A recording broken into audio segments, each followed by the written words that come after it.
Hello everybody and welcome back to Cinema Savvy. It is myself, George, bringing you a very special video indeed.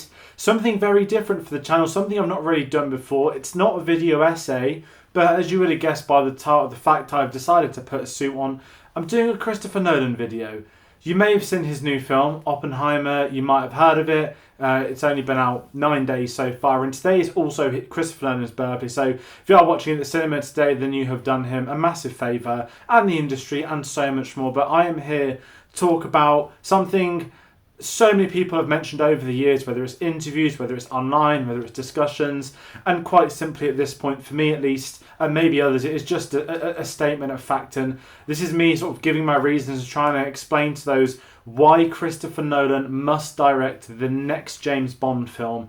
Of course, nothing has been announced since No Time to Die. Oppenheimer is now out in cinemas, and there has, of course, like every other press cycle, been some rumours of Nolan. He's been asked about it, he spoke about it, and I'm going to kind of not break down what he said, but I'm going to give my approach to the scenario, why I would love to see him direct a Bond film, and more importantly, why I think he needs to, why Eon need him. And I've actually made a plan for this, so it's really weird shooting knowing there's a script or source underneath, so I hope it's not too obvious that I'm going to be looking down and trying to catch up. And kind of one of the reasons I wanted to do this now, it wasn't to jump on the back of Oppenheimer. This is something I've said in the channel over the years, but it is interesting seeing now the general audience talking about this, seeing how his most recent remarks have sort of gone viral, and I just think the timing is perfect now more than it has ever been for Christopher Nolan to be involved in directing a Bond film. Let's talk about the elephant in the room.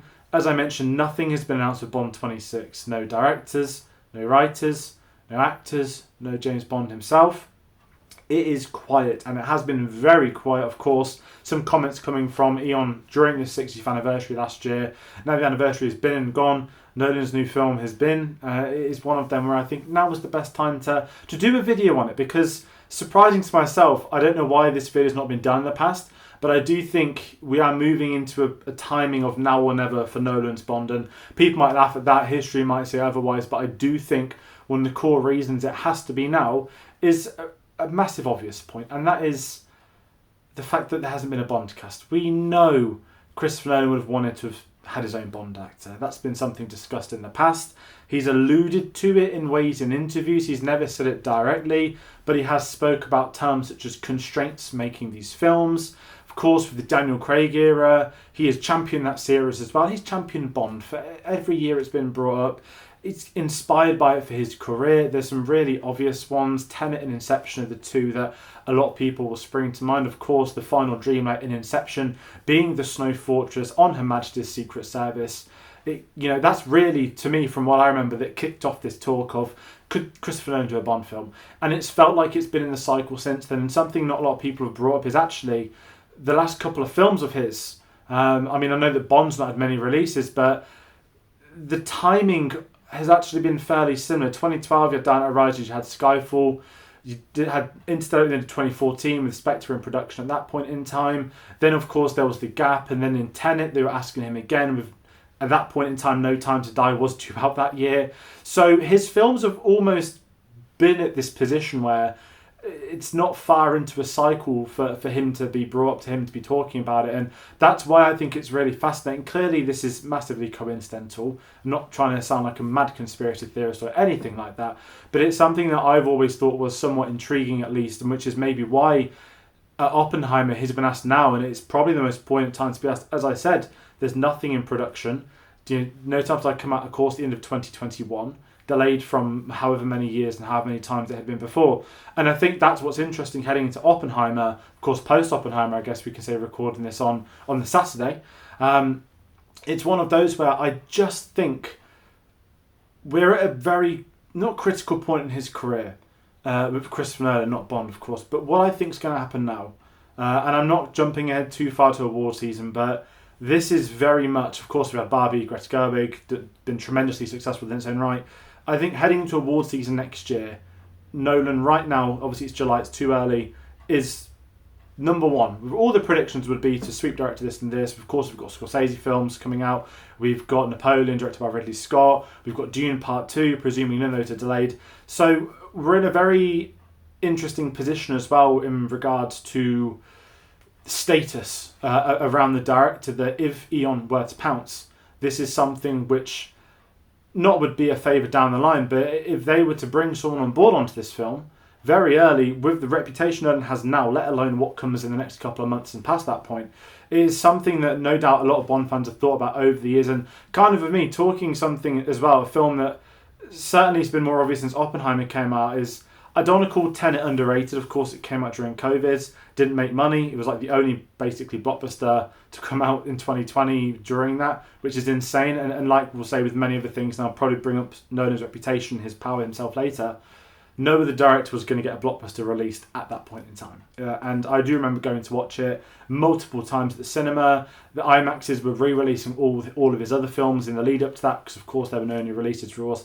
An amazing time to be going to the cinema. It was nice and quiet. Obviously it's looking much better the last week or two. So many big blockbusters since. And it is something where Nolan essentially made Tenet. And the way I view Tenet is, what if Christopher Nolan made a Nolan Bond film? And someone's going to come and be like, pointless, but it's almost like you took the ingredients of what makes a Bond film work, and then it was then put into a Christopher Nolan film. You've got your M with Michael Caine, you've got your Q, I've forgotten the actor's name, Flo Delacour from Harry Potter, who's setting him on the mission, setting him up with the gadgets and what's going to happen.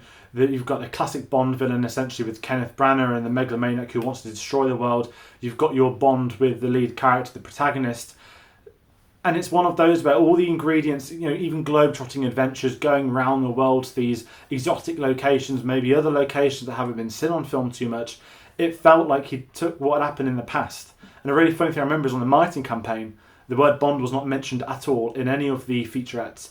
They always spoke about spy films that influenced me. And every single person that knows Nolan, that knows his work, knows that it's James Bond at that point in time. Of course, he's done a lot more films than Bond and other spy films, but it was one of those where Tenet was essentially a Bond film existing within his filmmaking abilities. And kind of Inception as well, to a point, is one of those. You really break down Inception, look past the family stuff, you're replacing certain Bond moments with these. They're not travelling around the globe.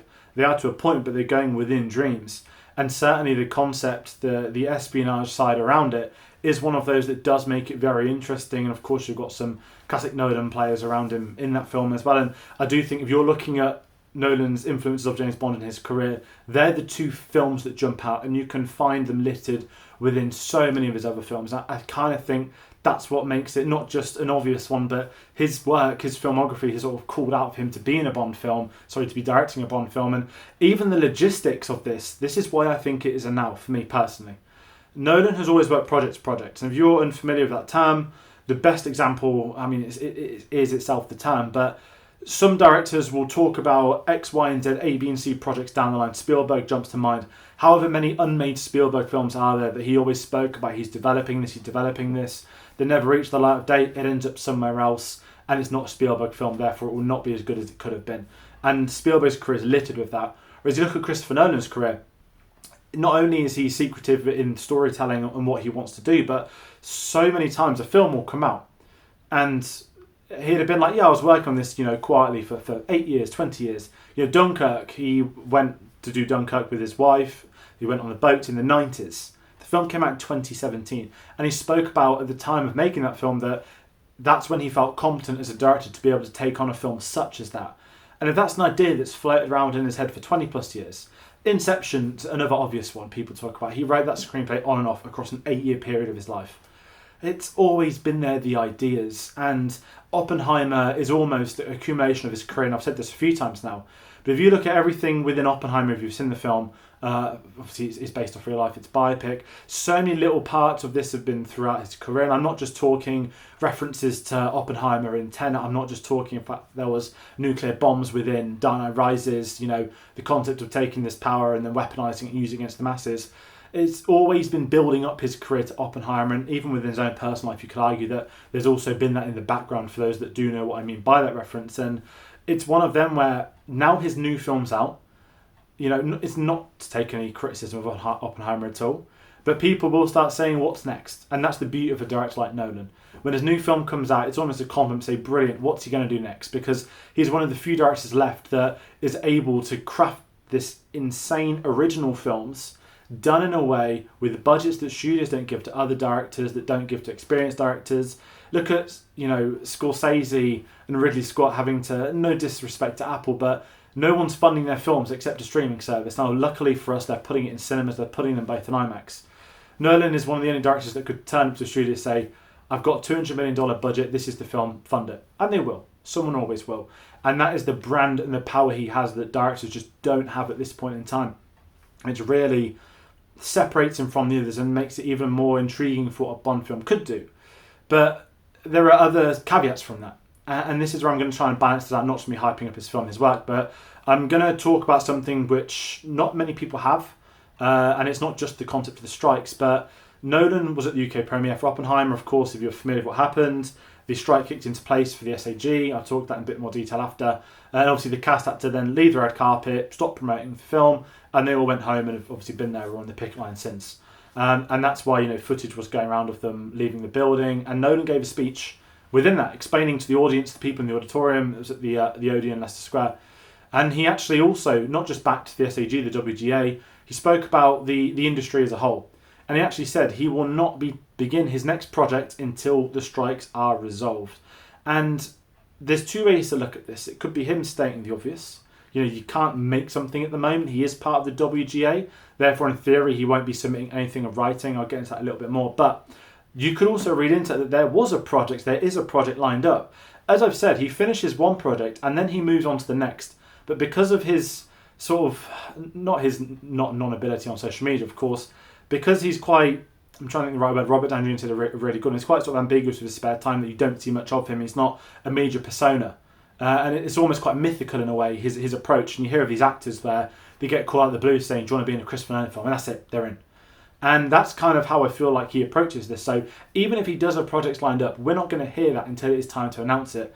And even more obvious, when he's promoting work, when he's building up to something, he certainly isn't going to be telling us in advance of that. He's going to be telling you, I've just made this film. Now I'm going to talk about an idea I've had that I've not been able to get funding for and this. So you might be wondering, what is he waffling about at this point in time? There's two ways to read that statement. He has a project, but he can't do anything with it, and he's not going to announce it until it's time to announce it. Or he generally has no project, and he is waiting for the strikes to finish. Now, both of them are probably likely to be true, in a way. And for the curiosity of the Bond fans, the strikes I'm going to talk about in a minute, but I'm also going to talk about Eon. Because in Eon's defence, a lot of people like to moan about how they aren't making announcements left, right and centre, they're not announcing this, not announcing that. And it's something that I actually really enjoy about the studio. How tired are we of Marvel announcing 10 films and then moving 5 of those films 6 months later, and then, oh no, those 5 films, we've now moved 3 more of them again and they've got new writers, blah, blah, blah, blah, blah.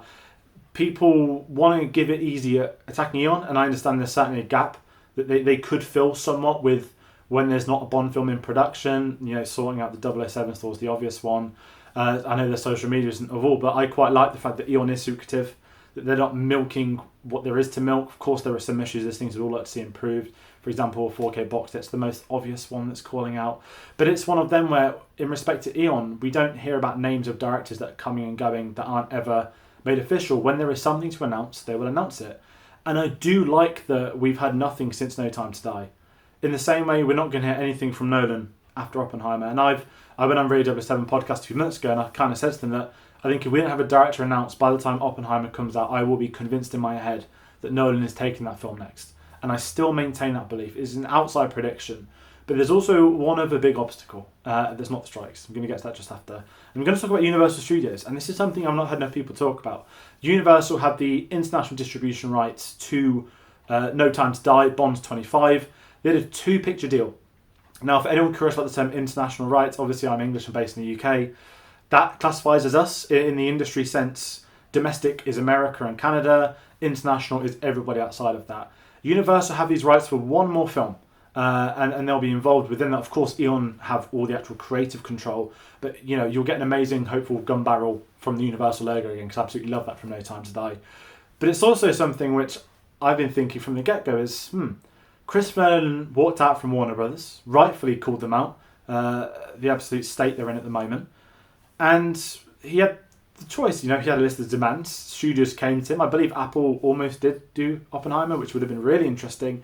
Given their status now, they've won an Oscar since then, and they've got a few big films coming out. I actually really enjoy them as a studio, and Nolan went with Universal, one of the big studios. And to me, this is another one of those things, right, where if he's got a good working relationship with Universal already from this new film, which has already been a massive hit and it's been out a week, again, working with them, working with Eon, who we know he's had meetings with in the past, I think it's one of those things where the studio concept is going to work. Now, say Warner Brothers had the rights for the next Bond film and not Christopher Nolan, not Christopher Nolan, and not Universal.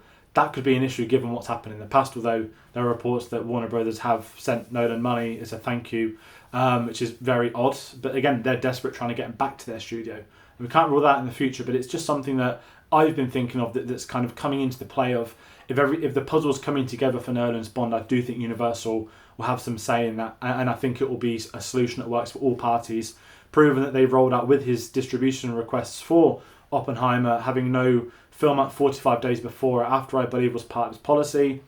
Having, I think, 90-day theatrical before it can go on to PVOD. Of course, we're going to get Blu-ray, I think, in November, they've now announced. So there are certainly things in place there that are going to work for him. The studio have sort of worked with him for. Again, other directors, they're not going to have that pull. They're not going to have that sway.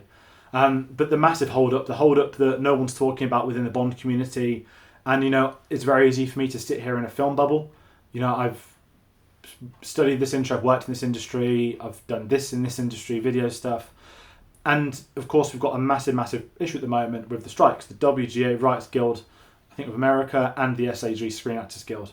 Now, everyone familiar with this, do read it up. I'm going to put a link in the description for you guys to read up on some more if you are curious. But essentially, the big studios, I believe, bar A24, and full respect to them, are not just pushing AI, because that's the easy thing to go to. The industry is in a terrible place at the moment. Post-COVID, of course, during COVID. Now, last night, Sony have moved loads of films, some of which were due out in less than 2 weeks, because the writers are on strike and the actors are on strike. And for those that don't understand the implications of the actors on strike, this isn't just it's not like a union of a couple of hundred people. This represents 160,000 members plus. The Screen Actors Guild. That translates into a British productions as well. Now, there are British unions. Equity UK is what casting is done through here, and there are some productions shooting in the UK being done under Equity. House of Dragon's a really good example, although obviously it's HBO financed. It doesn't have the writers on set. The scripts were done before filming began, so you can read into this a lot. There's a lot of stories. There's a lot of really good case references, but in the sense of actors, and this is where the Bond stuff's going to come into it. This is where maybe a director's going to come into it and a writer too. Nothing has been made official, so nothing can be worked on officially. So if you're wondering, when's the next Bond film going to come out? Why haven't Eon announced anyone? Why haven't they announced Bond? Right now, they legally, under the courtesy of the strikes, that they can't announce a Bond. Now, there's a big if the actor who has been cast or they want to be cast in Bond is part of the SAG, which I would say is very, very likely, given a lot of British actors are part of the SAG. It's a lot of people that work on America productions or will work in America. So any names you've seen floated around, there's a very, very, very high chance that they're on strike at the moment. And it is not just them not being on set. They cannot audition for films. They cannot promote films in any capacity. That means going to conventions, doing a panel about what they've got coming up. I think they can't go on podcasts at the moment. They can't audition. And they can't make formal announcements because it all falls under that same bubble of these upcoming productions. And the reason why this is going to be important with Bond, if you haven't put two and two together, right now they can't announce the next James Bond if they have a Bond to announce. If they don't have a Bond to announce, they basically can't audition one in. So the actors issue is massive within its own right. It's already been going on for a couple of weeks. There's talk it could go into next year. It's looking very troubling for this industry. When people do start noticing films being delayed or films not coming out or the knock-on effect next year from stuff not being shot at the moment, this will be why. And it is on the studios, it is on their greed.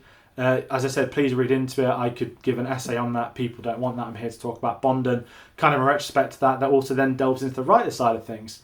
You can't officially hire writers in a capacity to be writing the next Bond film. And obviously someone's going to say, well, they're probably doing it in their spare time. I guarantee you that every writer who writes original stuff is sat at home, probably writing still. But nothing is being written officially, and certainly IP is going to be the big one here. Even companies like Marvel, who always have writers attached, have got nothing at the moment. And it does affect these bigger studio releases more than not just anything, because it's not to disrespect smaller productions, but where the big announcements come where there are more writers' rooms. Eon have spoken in the past about, Purvis and Wade being brought on to a point to shape the next Bond. I know that's just a murmur that was said. That was something said in an interview. It's not anything official. They wouldn't be able to do that right now, let alone, anything else. So we're in a really tricky time in the studios, and that's why everything is going to go quiet. And going back to the Nolan point, he's involved in that, as he said at the premiere. He won't be starting his next project until these strikes resolve. So anything you will want about Bond is gone quiet right now. And I'll be honest, I don't think we're going to hit anything until next year. And I know people have spoke about maybe it will shoot towards the end of next year, maybe it will be released the year after. We just don't know the capacity of the strikes. Now, whether there was a director attached, they didn't want to announce it. The Directors Guild is not under strike. They can still do press, they can still be active. But obviously a lot of directors that are in multiple guilds are then affected by those too. And that's something worth really taking into account that people really should look into a bit more. So as I said, I mentioned there is a link in the description doing this. And kind of the next thing I want to talk about before I get to the last bit of fun is the concept of constraints, which I know Nolan spoke about in an interview. And I kind of have two questions for this, and someone might say they're the same thing. First one I have is, can Christopher Nolan work with Eon? And that's the big question. That's what a lot of people spoke about. Can this director come on board and make his film, his Bond film, the way he wants his Bond film to be? He's probably had one in his head for decades, given his history of the series, how much he's admired and referenced it in his other films. And it is one of those where I'm very curious about that angle. And then in retrospect to that, my follow-up question is the same one, just phrased differently. Can Eon work with Christopher Nolan? Are Eon willing to give up some of the power they've had over other directors? I do think we've seen with the Daniel Craig era, certainly with the Daniel Craig becoming a producer coming into it, that Barbara Broccoli and Mark Gilson, they are more than okay with someone else being involved from a creative standpoint. But it does make me wonder, at what point could they come together? Is this where you have a brand that is too big with another brand that's too big? Because the Bond films, they've never had the pull of the A-list directors. Sam Mendes coming on board was massive. And the films he's done from Skyfall onwards, 1917 is a great example. In retrospect, that decision of him to Skyfall is going to look even better. But the day if Nolan were to come onto a Bond film, that immediately becomes Nolan's Bond. That overshadows probably everything except the announcement of the next James Bond. And that's kind of what I'm curious for, is he would be as big a coup as the actor. And the Bond film, certainly we know in Britain its value. America loves it. There's no denying, statistically proven, through box office admissions, adjusted for inflation, Daniel Craig's era has been the second most successful Bond era since Sean Connery. Some people don't want to hear it. You have to. It's fact. It's statistics. Even its acclaim come Oscar season has been the most successful Bond had in history. There is no denying what the last 15 years has done for this series. It's propelled it from not just a sensation as it were, but it's put it back into the limelight. And what we're seeing now with things being tired, such as Marvel and Star Wars, where maybe there is too much, the irony is that Bond has maintained its, I don't even want to say capacity. Bond has stayed within itself as a Bond. There's not too many of them. Now you've got the head of Lucasfilm saying our Star Wars films need to be events like a James Bond film coming out. They need to come out every couple of years. And I think that's really exciting, and it has really protected James Bond as a brand. And I do think if Nolan coming on board, what else is it going to bring? I think every actor in the world is going to want to be in this film. Look at how Robert Downey Jr. has spoke about Nolan. Look at how Matt Damon has recently. Every actor talking about the way he calls them, how that brings them into it. I think Bond's a pretty great thing. They've had this thing recently where they've gone for the Oscar-winning actors to play the villains. I think it's worked to a capacity. Some of them have been amazing. Some of them have maybe been underused or underutilized. But it is something that, being in a Bond film is a big thing, arguably, for a lot of actors. I think if you had Christopher Nolan into it and say you're going to be Nolan's Bond, there is not one actor in the world that would not want to be a part of that. And to me, that's one of the most healthy propositions James Bond can be. I'm not going to sit here and fan cast obvious things like, Mark Rylance as M, Cillian Murphy as Q. As great as it will be, it's not about Nolan bringing his team on board. Of course, they no doubt would, and it would be amazing to see who he did bring on board. But it's also something where it's made me curious that there'd be so much potential. And I just think heading into it, it'd instantly be the most hyped up Bond film, certainly since Skyfall. And it could arguably be one of the biggest Bond films of all time. And one of the things that would be exciting for me, at least, I want to talk about is what I think we'd see, which maybe Bond hasn't had before. And obviously, if you've seen Oppenheimer, you just send me talk about it, if you've seen the review. But instantly, the biggest selling point I could give is I want to watch a James Bond film shot on 70mm IMAX at the BFI IMAX in London. that would be the pinnacle of Bond as a series, being a cinematic moment. Seeing Oppenheimer listings being sold out for weekend end at this one cinema. Of course, it's a lot more than it being watchable at one cinema, but it's something in which I just think it's too exciting to imagine. And I think, again, if these were to come into play, this could not revolutionise genre films or action films to a point, but I just think it reaches this peak point that people have been waiting for, and I do think Nolan's Bond would not disappoint in that respect. You look at the music as well. Hans Zimmer. I'm not saying he'd do it, because of course Ludwig Göransson's done an amazing job with Tenet Oppenheimer, but Hans has been working on Bond films already. He was at the anniversary concert last year. He's been playing his suite on his tour. You've already got someone in with Eon who's in with Nolan. And there's so many little things like this that could come together that could really help it. And I do think it's a pull for not just Nolan to be this. It's an easy answer for Eon to do. The question comes down to, can they work with each other? I think they can. The question I have, and I'm not here to fancast or predict the next 3 years. People I've seen online talk about, oh, Nolan should get a Bond trilogy. Doesn't need a trilogy. Doesn't even need 2 films or 3. Nolan just needs to come on board, make his Bond film, and then that just sets the stone for the franchise in the future.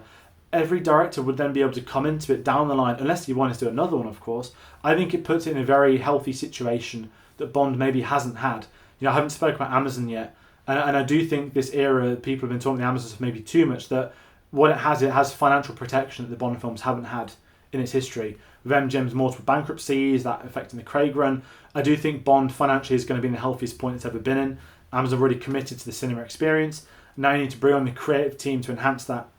And do think it's why it has to be Christopher Nolan. And that's going to be the nice way to round out this video. God knows how long this is going to be. It felt like it's been half an hour, hopefully not longer. But yeah, I want to hear from you. So comment your thoughts. Do you want to see a Nolan Bond film? Is he too much of a brand? Would it work? Would it not work? Or maybe comment other directors you'd like to see play Bond. I haven't spoken about the casting of Bond, as I said. The SAG strike, don't get carried away.